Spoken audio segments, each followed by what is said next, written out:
Hi everyone, welcome to the Literacy Place. I'm Louise Dempsey. I'm going to do a short video today about note taking and generating ideas.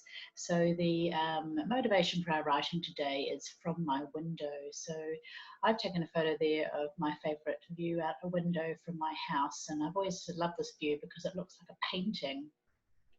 Also, I really like it because the rooftops look a bit like modern sort of sculpture pyramids, which I've always admired.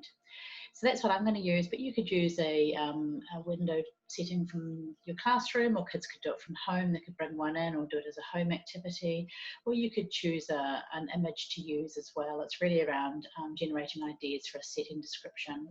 Also, don't forget the beautiful book Window by Jenny Baker, which is a fantastic text to read and share and talk about, but you could also use one of those for your description. So in our toolkit, our skills toolkit, we have two skills that relate to this. One is generating ideas and the other is organising ideas. So I'm going to be organising the ideas onto an image. So what I'm trying to show here is that sometimes I don't think we spend quite enough time on our ideas. We think of a good idea for writing and we dive into it, but actually kids need a lot of help with pulling out some really interesting details that they could include in their writing. Sometimes generating good ideas and taking our time over this can result in really good writing.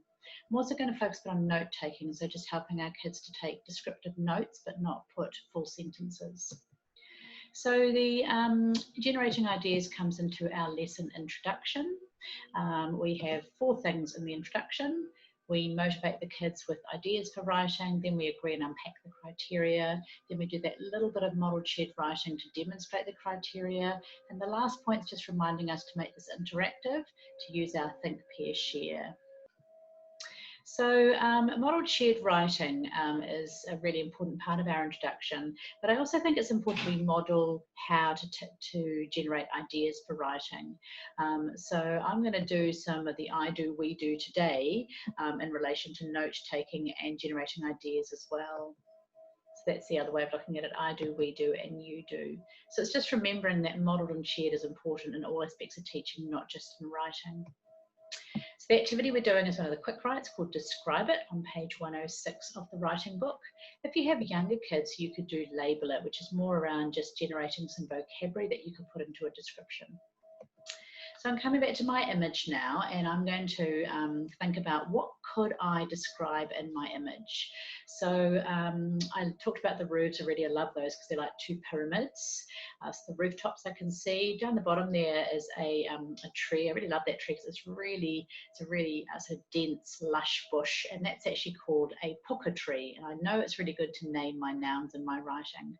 To the left there is another tree, which I know the name of. It's a Nico palm. And then in the background there, I can see lots of other trees. I can't really make out what they are, but they're definitely an important part of the setting. And in the very background, I've got my clouds and my sky, and I love the way they change as the weather changes. So I'm going to write some notes down now to help me remember things I can put into my writing. I'm going to start with my puka tree. So I might put down puka tree, and I might tell you a bit about those leaves, shiny green leaves. So I put some notes there. I haven't written like a whole sentence. I've just put a few words to help me with my notes. But I'm thinking I could make it even better than that. I'm thinking I could put more detail in there. So I might use the word lush because I like that word because it says a very lush tree, and I might add a little bit more because the leaves are all bunching together. So maybe I could add lush puka tree, tight bunches of shiny green leaves. That's my first example of some descriptive notes, and I think those will really help me when I come to do my setting description. So I might move over to my Nico tree now. And I'm wondering if you can help me think about how I could describe that. Maybe you could think about a way I could describe what it looks like, and also maybe about where it is in my image. So this is where I'd stop and get my kids to do a think, pair, share. So have a chat to your partner. What could we add to my description there so I've got some more detail to help my writing? We could share back some examples, and maybe then I could add something like scraggly Nico tree towering over rooftops. Let's do one more, because I'm noticing down the bottom there's some bunches of berries on that Nico tree. So I'm wondering now whether you could have a go. Maybe you could do this on your whiteboards. You could have a go with your partner now at writing a descriptive note, not a whole sentence, a descriptive note about those berries.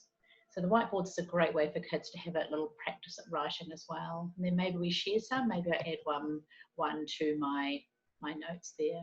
So I might add bunch of deep red berries hang from trunk.